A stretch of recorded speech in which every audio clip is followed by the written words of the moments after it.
I'd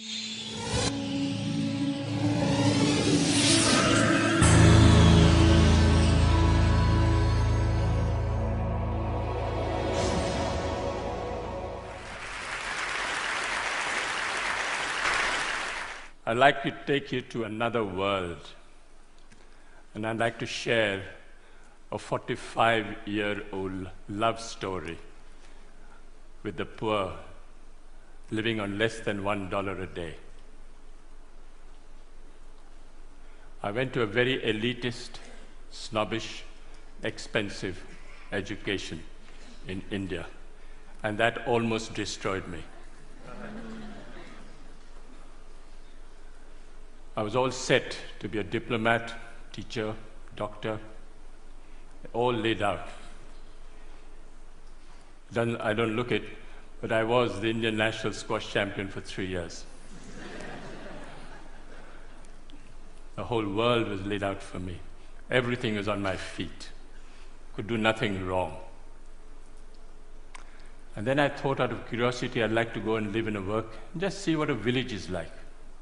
So in 1965, I went to what is called the worst Bihar famine in India, and I saw starvation, death, people dying of hunger for the first time. Changed my life. Came back home, told my mother, I like to live and work in a village. Mother went into a coma. What is this?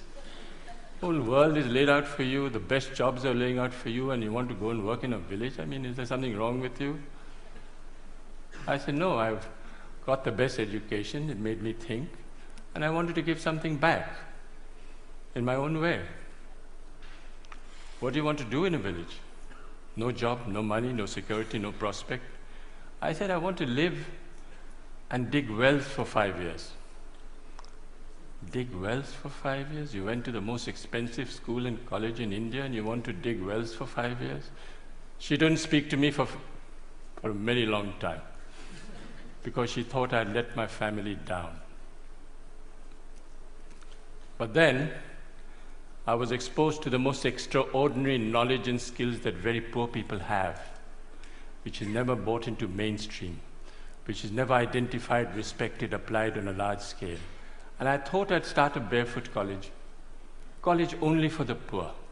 What the poor thought was important would be reflected in the college. Went to this village for the first time. Elders came to me and said, are you running from the police? I said, no. You failed in your exam? I said, no. You didn't get a government job? I said, no. What are you doing here? Why are you here?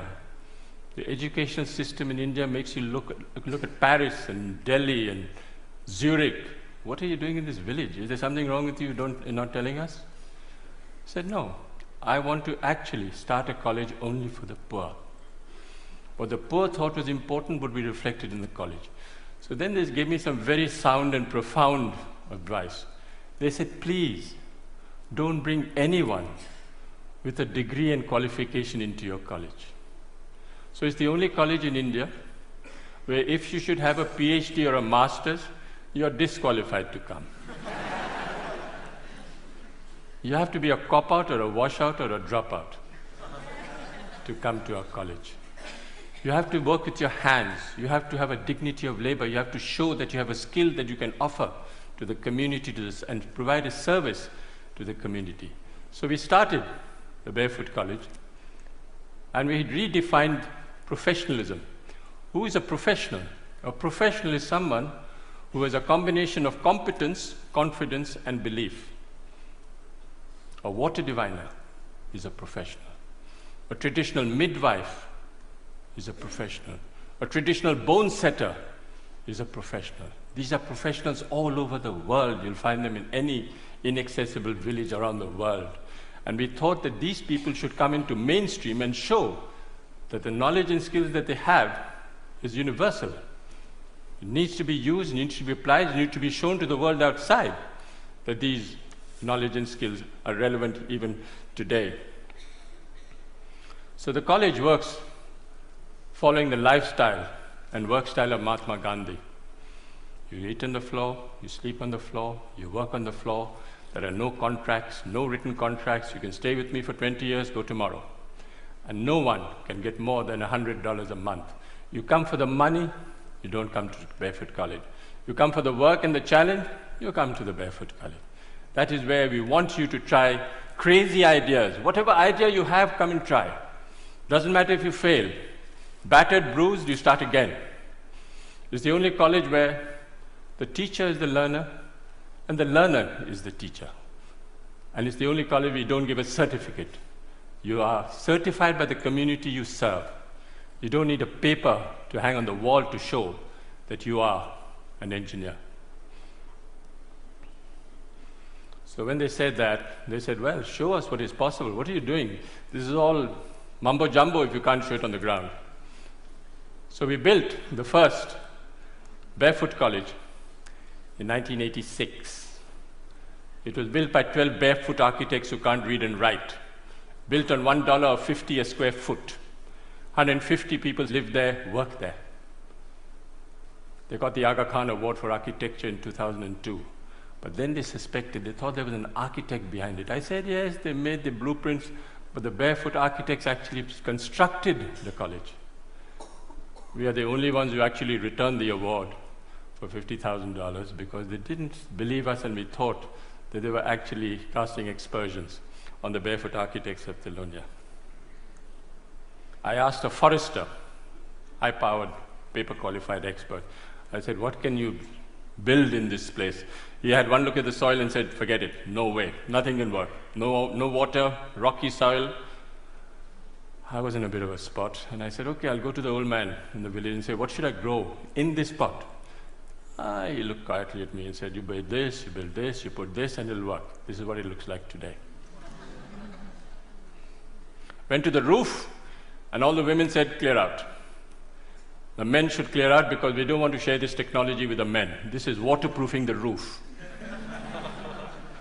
It is a bit of jaggery, a bit of urine, and a bit of other things I don't know, but it actually doesn't leak. Since 1986, it hasn't leaked.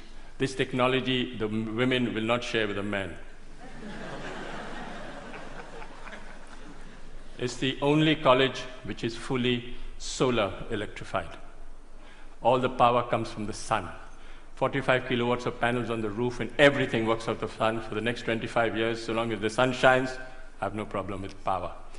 But the beauty is that it was installed by a priest, a Hindu priest who's only done 8 years of primary schooling. Never been to school, never been to college. He knows more about solar than anyone I know anywhere in the world. Guaranteed. Food, if you come to the Barefoot College, is solar cooked. But the people who fabricated that solar cooker are women. Illiterate women who actually fabricate the most sophisticated solar cooker. It's a parabolic Scheffler solar cooker. Unfortunately, they're almost half German. They're so precise. You'll never find Indian women so precise. Absolutely to the last inch, they can make that cooker. And we have 60 meals twice a day of solar cooking. We have a dentist. She's a grandmother, illiterate, who's a dentist. She actually looks after the teeth of 7,000 children. Barefoot technology. This was 1986, no engineer, no architect thought of it, but we are collecting rainwater from the roofs. Very little water is wasted. All the roofs are connected underground to a 400,000 liter tank, and no water is wasted. If we have 4 years of drought, we still have water in the campus because we collect rainwater. 60% of children don't go to school because they have to look after animals, sheep, goats, domestic chores.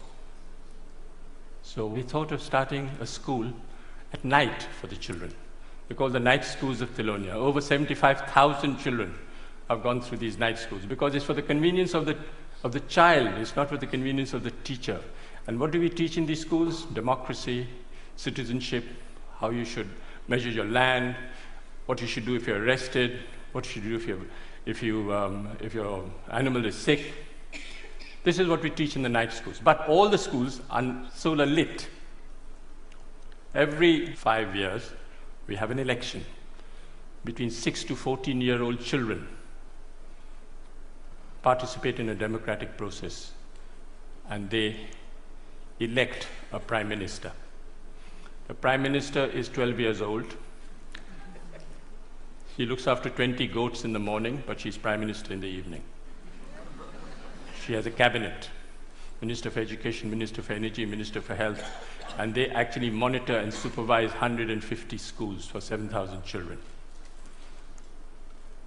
She got the World's Children's Prize 5 years ago, and she went to Sweden. First time ever going out of a village, never seen Sweden, wasn't dazzled at all by what was happening. And the Queen of Sweden, who's there, turned to me and said, "Can you ask this child where she got her confidence from? She's only 12 years old, and she's not dazzled by anything." And the girl who's on her left turned to me and looked at the Queen straight in the eye and said, "Please tell her I'm the Prime Minister."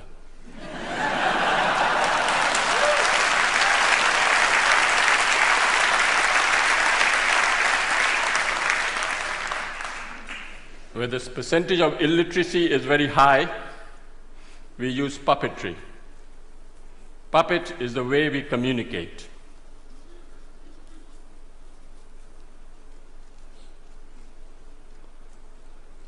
You have Joachim Chacha, who's 300 years old.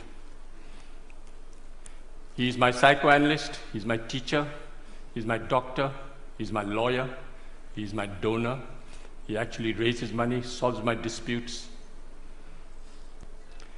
He solves my problems in the village.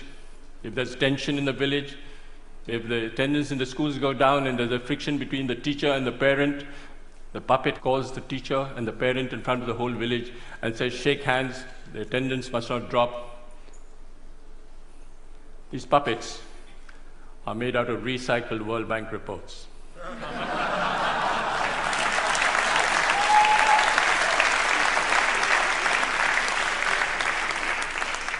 So this decentralized, demystified approach of solar electrifying villages, we've covered all over India, from Ladakh up to Bhutan. All solar electrified villages by people who have been trained. When we went to Ladakh and we asked this woman, at minus 40, you have to come out of the roof because there's no place, it's all snowed up on both sides. And we asked this woman, what was the benefit you had from solar electricity? And she thought for a minute and said, "It's the first time I can see my husband's face in winter." Went to Afghanistan. One lesson we learned in India was men are untrainable. Men are restless, men are ambitious, men are compulsively mobile, and they all want a certificate. All across the globe, you'll have this tendency of men wanting a certificate. Why? Because they want to leave the village and go to a city looking for a job. So we came up with a great solution: train grandmothers. What's the best way of communicating in the world today? Television? No. Telegraph? No. Telephone? No. Tell a woman.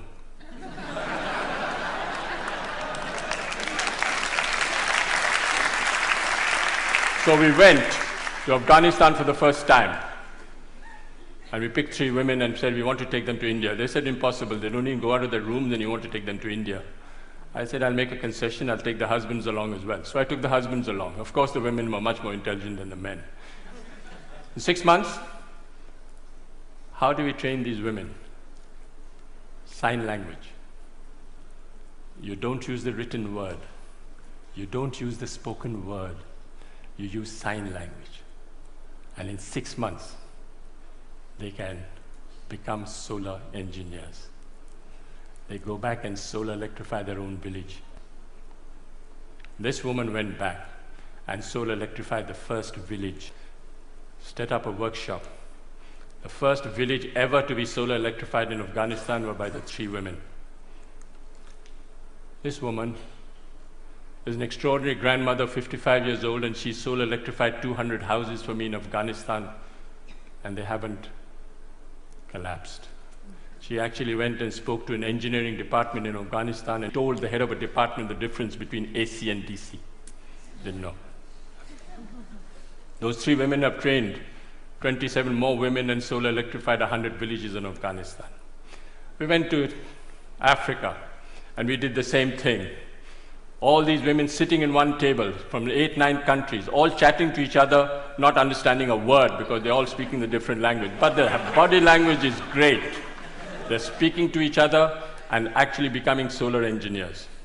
I went to Sierra Leone, and there was this minister driving down at the dead of night, comes across this village, comes back, goes into the village, says, well, what's the story? They said, these 2 grandmothers. Grandmothers? Minister couldn't believe what was happening. Where did they go? Went to India and back. Went straight to the president. He said, do you know there's a solar electrified village in Sierra Leone? He said, no. Half the cabinet went to see the grandmothers the next day. What's the story? So he summoned me and said, can you train me 150 grandmothers? I said, I can't, Mr. President, but they will. The grandmothers will. So he built me the first barefoot training center in Sierra Leone, and 150 grandmothers are being trained in Sierra Leone.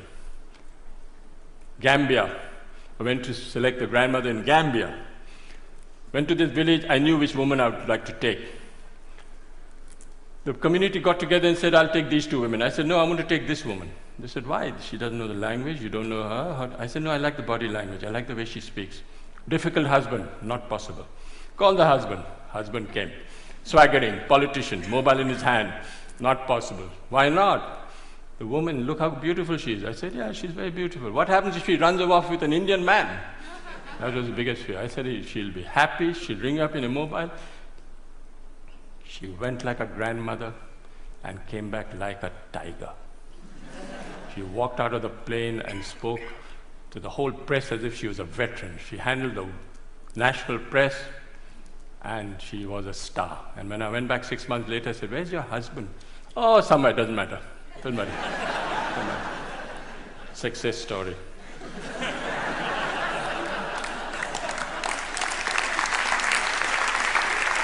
I'll just wind up by saying that I think you don't have to look for solutions outside. Look for solutions within and listen to people. They have the solutions in front of you. They're all over the world. Don't even worry. Don't listen to the World Bank. Listen to the people on the ground. They have all the solutions in the world. I'll end with a quotation by Mahatma Gandhi. First they ignore you, then they laugh at you, then they fight you, and then you win. Thank you.